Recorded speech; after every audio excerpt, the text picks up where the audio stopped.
जय हिंद। आज हम लोग फैराडे लॉ को जानेंगे। Faraday law of magnetic induction यानी फैराडे का विद्युत चुंबकीय प्रेरण का नियम। फैराडे का विद्युत चुंबकीय प्रेरण का नियम। इस टॉपिक को आज हम जानेंगे।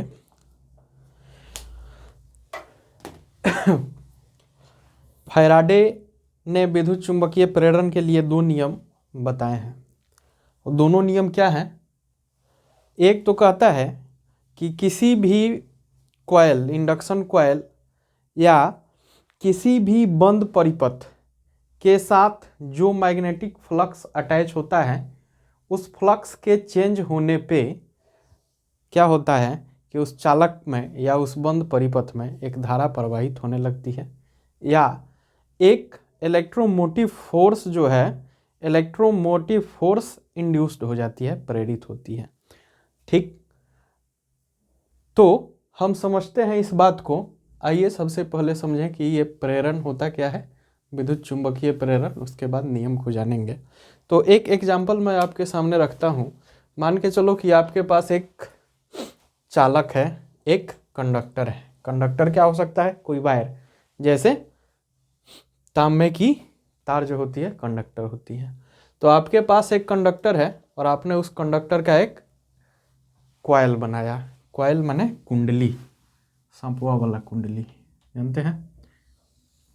तो आपने बना दिया एक कुंडली और इसमें हम लगा दिए एक गैल्वेनोमीटर जो कि करंट को मेजर करता है।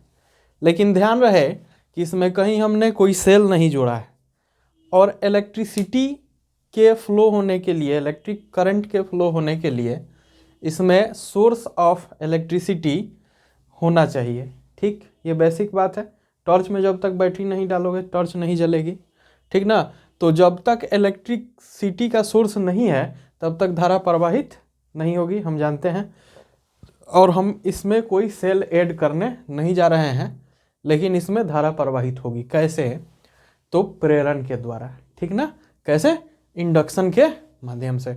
अब ये इंडक्शन क्या चीज़ है, कौन सा चिड़िया का नाम है, आइए जानते हैं। मान के चलिए कि इसके पास हमने रख दिया एक चुंबक। क्या? चुंबक। एक साइड नॉर्थ पोल और दूसरे साइड साउथ पोल। ये चुंबक कौन सा हो गया? Bar magnet. ठीक, तो बार मैग्नेट के चारों ओर मैग्नेटिक फील्ड होगा ना। अरे मैग्नेट के चारों ओर किसका फील्ड? मैग्नेट का फील्ड। तो उसको क्या कहते हैं? Magnetic field. और मैग्नेटिक फील्ड में मैग्नेटिक फील्ड लाइन होती है, और वही मैग्नेटिक फील्ड लाइन जो इसके सरफेस को टच करती है उसको हम क्या कहते हैं? फ्लक्स कहते हैं, ठीक ना। क्या? फ्लक्स। कौन सा फ्लक्स? Magnetic flux. अब ये रुका हुआ है, किस पोजीशन में है? रुका हुआ है। तो कितना फ्लक्स टच कर रही है? मान के चलो कि 10। कोई मैग्नेटिक फील्ड है, ठीक, कोई मैग्नेट है, तो उससे फ्लक्स ऐसे ऐसे ऐसे ऐसे ऐसे निकल रही है, ठीक ना। बाहर की ओर क्या होती है? डाइवर्ज होते हुए। अब इस सरफेस को ये फ्लक्स टच कर रही है, और इस सरफेस को अभी कितना फ्लक्स टच कर रही है? 1 2 3, और मान के चलिए ये 4, ये 5। अब इसको जैसे जैसे हम पास ले जाएंगे, ये वाला फ्लक्स यहाँ पे कितना टच करेगा? 3, यहाँ पे 5, और दूर ले जाएंगे तो और ज़्यादा। तो जैसे जैसे हम इन दोनों के बीच के डिस्टेंस को चेंज करेंगे, वैसे वैसे क्या होगा? नंबर ऑफ अटैच्ड फ्लक्स, यानी इस विद्युत चुंबकीय व्यवस्था में इस चुंबक से निकलने वाली फ्लक्स इस कॉइल को कितने number of magnetic field line द्वारा टच की जा रही है, ठीक ना। और जब ये समय के साथ बदलता है तो क्या होता है? जब ये समय के साथ बदलता है तो इसमें एक इलेक्ट्रोमोटिव फोर्स ईएमएफ क्या होता है? इंड्यूस्ड होने लगता है। तो कैसे इंड्यूस्ड होता है और क्या एक्सपेरिमेंट है देखिए, ये हमने गैल्वेनोमीटर लगाया है और यहाँ पे बिल्कुल हमने एक चुंबक रखा हुआ है। गैल्वेनोमीटर का जब स्टैटिक में है, कोई सेल नहीं है, कोई करंट नहीं है, तो इसका रीडिंग कितना बता रहा है? 0। कितना? 0। अब जैसे ही हम इसको पास या नज़दीक ले जाते हैं तो नंबर ऑफ फ्लक्स चेंज होगा, नहीं होगा? होगा ना। तो नंबर ऑफ फ्लक्स चेंज हो गया। अब जैसे ही नंबर ऑफ फ्लक्स चेंज हुआ तो गैल्वेनोमीटर में एक डिफ्लेक्शन आ गया, ये 0 से 1 पे चला गया मान लो, ठीक ना। यानी इसमें एक छोटा सा डिफ्लेक्शन आ गया। क्यों आया? क्योंकि हमने इसको आगे पीछे किया या इसको आगे पीछे किया, एक ही बात है। दोनों में से किसी को आगे पीछे करेंगे तो क्या होगा? दोनों में से किसी को आगे पीछे करेंगे तो नंबर ऑफ फ्लक्स चेंज हो जाएगा, ठीक। अब दूसरे बार हम एक्सपेरिमेंट करते हैं तो हम क्या करते हैं कि हम एक बार मैग्नेट को इसके पास रखते हैं। अब की बार जो साउथ पोल है उधर कर देते हैं और नॉर्थ पोल इधर कर देते हैं। साउथ पोल कॉइल साइड और नॉर्थ पोल आउटसाइड। अब इसको इसके पास ले जाते हैं तो अब की बार क्या होता है कि जैसे हम अब की बार इसको पास में ले जाते हैं तो फिर से ये 0 पर था और इसका डिफ्लेक्शन इधर हो जाता है। यानी मान लो कि इधर -1 है तो इसका डिफ्लेक्शन किधर हो जाता है? इधर हो जाता है। अच्छा, अब अगर इसमें हम सेल जोड़ दें तो सेल अगर सीधा जोड़ें तो डिफ्लेक्शन मान लो कि इधर होता है और उल्टा जोड़ें तो डिफ्लेक्शन इधर होता है।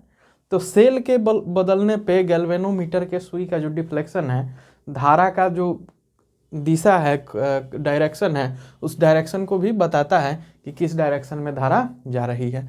तो डेफिनेटली यहाँ पे ये जो इलेक्ट्रोमोटिव फोर्स इंड्यूस हो रहा है वह किसके वजह से इंड्यूस हो रहा है? बार मैग्नेट के मोशन के वजह से। और मोशन के वजह से क्यों हो रहा है? क्योंकि नंबर ऑफ फ्लक्स चेंज हो रहे हैं, ठीक है। और नंबर ऑफ फ्लक्स चेंज हो रहे हैं इसलिए यहाँ पे डिफ्लेक्शन हो रहा है, सीधी सी बात है। और जब बार मैग्नेट को उल्टा कर देते हैं तो ये डिफ्लेक्शन उल्टा हो जाता है। कहने का मतलब है कि इस धारा की दिशा किस पे डिपेंड करती है? बार मैग्नेट के दिशा पे। और धारा कितनी तीव्र होगी किस पे डिपेंड करेगी? इसके मतलब नंबर ऑफ फ्लक्स के चेंज होने के रेट पे ये डिपेंड करेगी, ठीक ना। अब इसी को फैराडे का नियम कहते हैं और फैराडे का 2 नियम है। कितने नियम? 2 नियम है। तो पहला नियम क्या कहता है फैराडे का? फर्स्ट लॉ जो है फैराडे का क्या कहता है? तो जो अभी हमने कहानी बताया वही कहानी आप लिख देंगे तो फर्स्ट लॉ ऑफ फैराडे हो जाएगा। क्या? कि किसी भी इंडक्शन कॉइल में, ठीक ना, किसी भी इंडक्शन कॉइल में या किसी बंद परिपथ में, किसी क्लोज सर्किट में जब हम क्या करते हैं, नंबर ऑफ अटैच फ्लक्स को चेंज करते हैं तब क्या होता है? तब वहाँ पे एक ईएमएफ इंड्यूस हो जाती है। और जब तक ये चेंज कंटिन्यू रहता है तब तक ये ईएमएफ तो यहाँ पे रहती है। और जैसे ही ये चेंज होना बंद हो जाता है वैसे ही ये ईएमएफ गायब हो जाती है, ठीक। तो पहला क्या हो गया rule? When in A close circuit number of attached flux is changed and EMF electromotive force induced and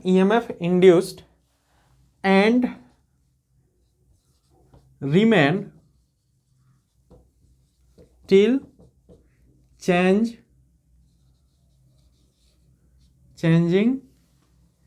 is taken place।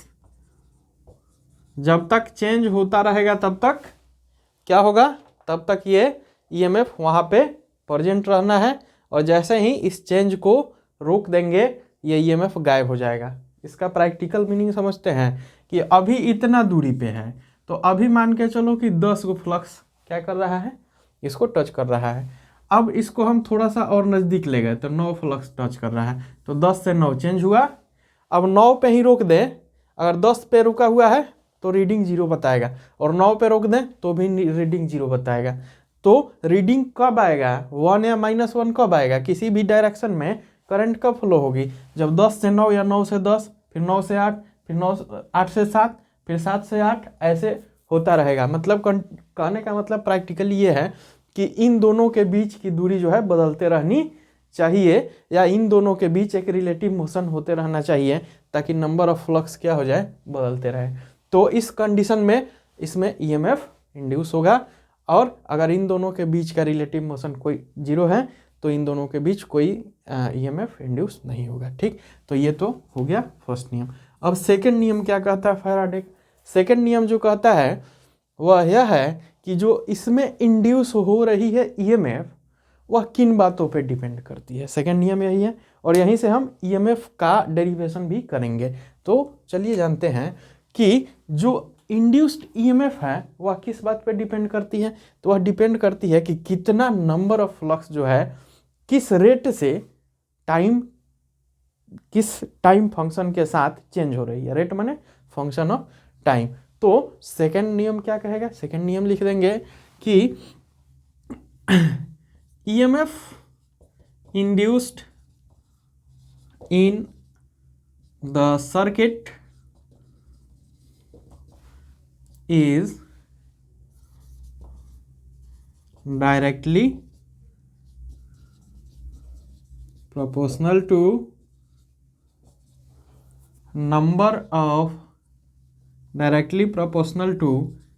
change rate of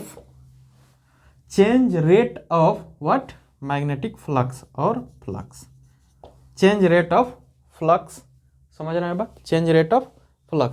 तो फ्लक्स किस रेट से चेंज हो रहा है इस पे ये डिपेंड करेगा कि इसमें कितना ईएमएफ जो है, कितना ईएमएफ इसमें इंड्यूस होना है। ठीक ना? अब अगर फ्लक्स ज़्यादा तेजी से चेंज होगा, बढ़े या घटे, चेंज माने बढ़ना या घटना, तो ज़्यादा तेजी से और ज़्यादा ईएमएफ इंड्यूस होगा, और इसके अगर स्पीड को कम कर दें तो ईएमएफ भी कम हो जाएगा। अच्छा, इसका प्रैक्टिकल मीनिंग समझते हैं, इसका कितना बड़ा हमारे लाइफ में, डेली लाइफ में रोल है, ये बात समझते हैं। आज हमारे पास या आपके पास तमाम तरह के जो भी संसाधन हैं जिसको हम यूज कर रहे हैं, जैसे मोबाइल फ़ोन का या कंप्यूटर का, सब किस पे डिपेंड है? सब बिजली पे डिपेंड है ना, इलेक्ट्रिसिटी पे। और कहीं ना कहीं ये इलेक्ट्रिसिटी हमारे घरों तक कैसे आती है? तो कहीं टरबाइन चल रहा है, वहाँ से इलेक्ट्रिसिटी जो है प्रोड्यूस हो रही है और हमारे घरों तक तार से आ रही है। तो टरबाइन का घूमना, समझ रहे हैं? आप बात समझिए, टरबाइन का घूमना क्या है? टरबाइन के अंदर एक कॉइल के अंदर जो है मैग्नेट को घुमाया जाता है, तो वहाँ रिलेटिव मोशन हो रहा है और वहीं से करंट इंड्यूस हो रही है, समझ रहे हैं? वहीं से ईएमएफ इंड्यूस हो रही है और उसका यूज कर रहे हैं। अगर ये चीज़ नहीं होता तो आज क्या होता? आज हम लोग अंधेरे में होते, ठीक ना? इलेक्ट्रिसिटी ऐसे पैदा नहीं हो रही होती। तो ये बहुत बड़ा, एक बहुत ही क्रांतिकारी एक्सपेरिमेंट कह सकते हैं कि ये है, समझ रहे हैं? तो यहाँ पे जो ईएमएफ है वो ईएमएफ किस पे डिपेंड कर रहा है? Change rate of flux, change rate of flux. अब मान लीजिए, क्या मान लीजिए? तो मान लीजिए कि किसी टाइम फ्लक्स कितना था? तो फ्लक्स था φ1, फ्लक्स को हम φ1 मान लेते हैं, ठीक ना?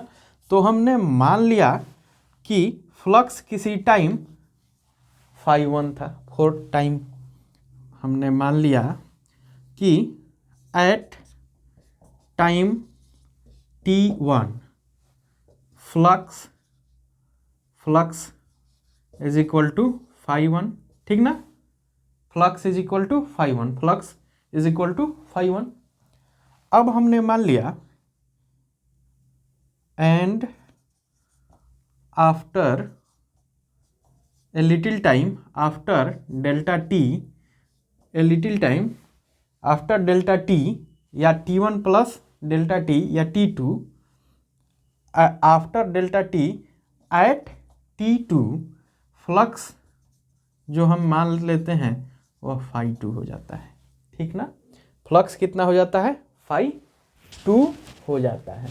तो फ्लक्स φ1 से φ2 चेंज हुआ और टाइम t1 से t2 चेंज हुआ, ठीक ना। और अगर ये टाइम t1 से t2 का इंटरवल बहुत छोटा है तो उसे हम डेल्टा t मान लेते हैं।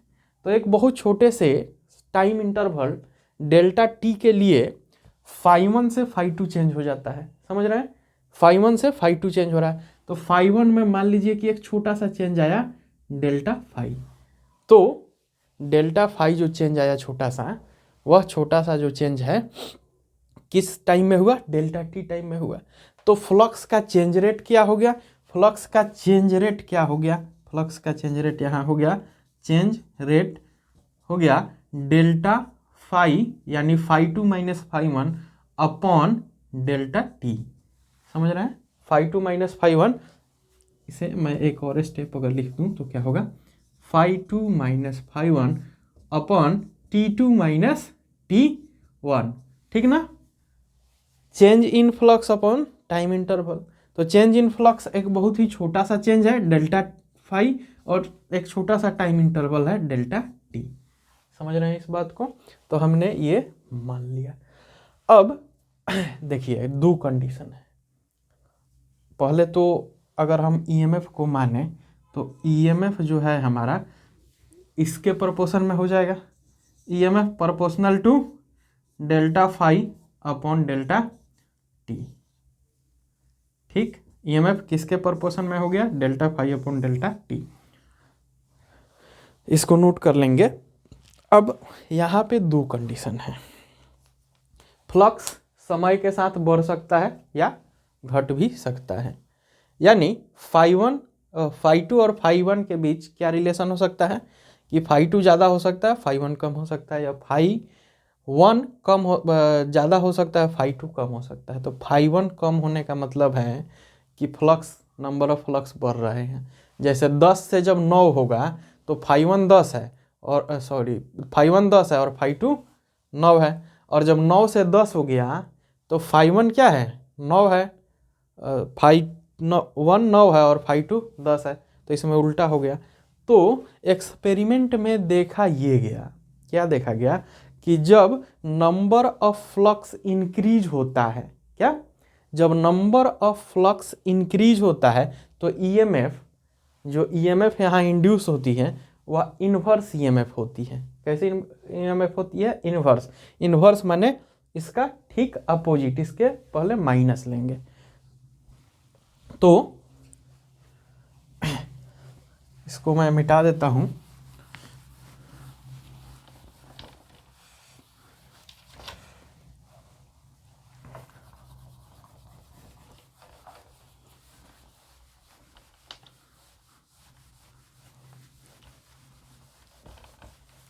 ये जो हमारे पास एक्सप्रेशन है इसके दो केसेस हो जाएंगे, समझ रहे हैं, दो केसेस हो जाएंगे चेंज रेट के लिए।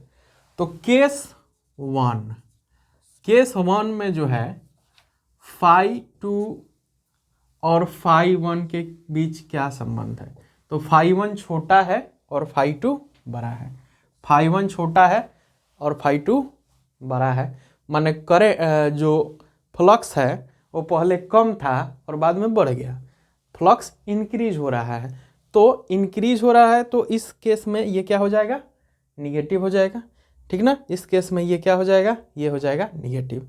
तो ये किसके प्रोपोर्शन में है, इसके प्रोपोर्शन में है।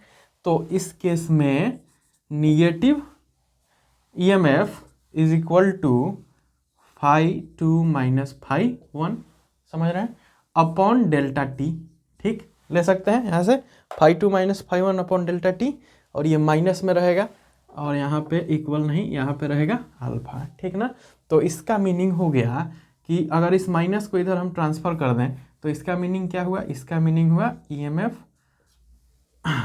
प्रोपोर्शनल टू φ2 माइनस φ1, ठीक, φ2 माइनस φ1 माइनस में अपॉन डेल्टा टी, समझ रहे हो बात को, इस पे डिपेंड करता है। अब ये इसका वैल्यू हम लोग क्या ले सकते हैं, ये ले सकते हैं delta phi upon delta t, क्या, delta phi upon delta t. लेकिन ये वैल्यू ना लेकर हम एक और केस देख लें, केस 2।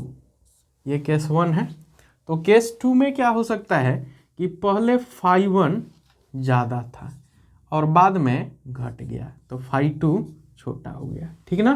पहले 9 फ्लक्स टच कर रहे थे, अब क्या, अब 8 फ्लक्स टच कर रहे हैं, इस तरह से बदलाव हुआ, तो ये बड़ा से छोटा हो गया। तो इस कंडीशन में जो है, इस कंडीशन में ईएमएफ फॉरवर्ड होगा और ये किसके प्रोपोर्शन में होता है, φ2 माइनस φ1। अच्छा, अब एक बात बताइए कि ये जो φ2 है यहाँ पे बड़ा है और ये φ1 है यहाँ पे छोटा है, तो इस पूरे एक्सप्रेशन का कैलकुलेशन जो है वो निगेटिव आएगा कि पॉजिटिव आएगा, माने कम में से ज़्यादा को घटा लेना है, ठीक ना। φ1 बड़ा φ2 छोटा, कम में से ज़्यादा को घटा लेना है, तो निगेटिव आएगा ना। 10 में से 8 घटाइएगा तो 2 आएगा, लेकिन 8 में से 10 घटाइए तो -2, तो ये माइनस में आ जाएगा। ये जो भी कैलकुलेशन आएगा XYZ ये माइनस में आ जाएगा, यानी माइनस φ2 माइनस φ1, ठीक ना, अपॉन डेल्टा T। देख रहे हैं यहाँ भी वही आ रहा है और यहाँ भी वही आ रहा है, यानी फ्लक्स बढ़े या फ्लक्स घटे, दोनों ही कंडीशन में ये किस पे डिपेंड कर रहा है, ये minus φ2 minus φ1 upon delta T पे डिपेंड कर रहा है। तो इन दोनों केसों को अगर हम मिला के देख लें तो जो हमारा ईएमएफ है, जो हमारा ईएमएफ है बच्चों, वो ईएमएफ किस पे डिपेंड कर रहा है, वो EMF minus φ2 minus φ1 upon delta T इस एक्सप्रेशन पे जो है डिपेंड कर रहा है। अब एक बात हमको बताइए, φ2 माइनस φ1 को हम लोग क्या ले सकते हैं, डेल्टा φ अपॉन डेल्टा T, यानी EMF depends on minus delta φ upon delta T, यानी चेंज रेट ऑफ क्या, फ्लक्स। अब एक बात बताइएगा कि अगर इस टाइम इंटरवल का वैल्यू इतना छोटा हो कि वह जीरो के बहुत नज़दीक हो, ठीक ना, तो कैलकुलस में इस बात को हम कैसे लिखते हैं बच्चों, कैलकुलस में इस बात को हम कैसे लिखते हैं, कैलकुलस में हम लिखते हैं कि if delta T tends to 0, time interval इतना छोटा है कि वह 0 के बहुत नज़दीक है बट 0 नहीं है, तो ये जो हमारा कैलकुलेशन आ रहा है डेल्टा φ अपॉन डेल्टा T, इसको हम लोग क्या लिख सकते हैं, इसको ले सकते हैं limit delta T tends to 0, calculation T tends to 0, तो यहाँ पे हम ले लेंगे डेल्टा φ अपॉन डेल्टा T। अब डेल्टा T का लिमिट क्या है, 0 है, तो इसके लिमिट को लेने पे ये यहाँ हो जाएगा d∅ अपॉन dt, ठीक ना, d∅ अपॉन dt। अब इस वैल्यू को जो है यहाँ पे हम अगर रख दें, ठीक, लिमिट 0 होने पे, यानी for very short time interval, very little time interval, EMF directly proportional to d∅ upon dt। समझ रहे हो, हमारे पास ये एक इक्वेशन आ गया। अब हमने जहाँ पे आपको एग्जांपल बताया था, याद कीजिए कि वहाँ नंबर ऑफ फ्लक्स चेंज होना चाहिए, क्या, नंबर ऑफ फ्लक्स चेंज होना चाहिए। मान के चलो कि कोई कॉइल ऐसे बना हुआ है, ठीक, ऐसे बना हुआ है, और यहाँ पे ये बार मैग्नेट है, तो यहाँ से जो फ्लक्स यहाँ टच कर रहा है उसका नंबर, और कोई कॉइल है कि बहुत ऐसे है, बहुत ज़्यादा उसको हम घुमा दिए हैं, तो इसका जो नंबर ऑफ फ्लक्स है इसमें ज़्यादा होगा और इसमें कम होगा। समझ रहे हो, तो नंबर ऑफ टर्न्स को किसी कॉइल में हम अगर बढ़ा दें तो भी नंबर ऑफ अटैच फ्लक्स क्या हो जाते हैं, चेंज हो जाते हैं। तो हम फिर से मान लेते हैं कि अगर if number of flux, number of turns in coil, induction coil is equal to n, तो हमारा ईएमएफ किस पे डिपेंड करेगा? नंबर ऑफ टर्न्स पे।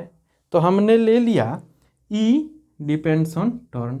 अब ये इसको मान लो इक्वेशन 2। अब हमारे पास दो इक्वेशन है, ठीक ना, ये सब भूल जाइए, हमारे पास है दो इक्वेशन, ये केस वो सब भूल जाइए, सीधा मुकदमा पे आइए। अब चलिए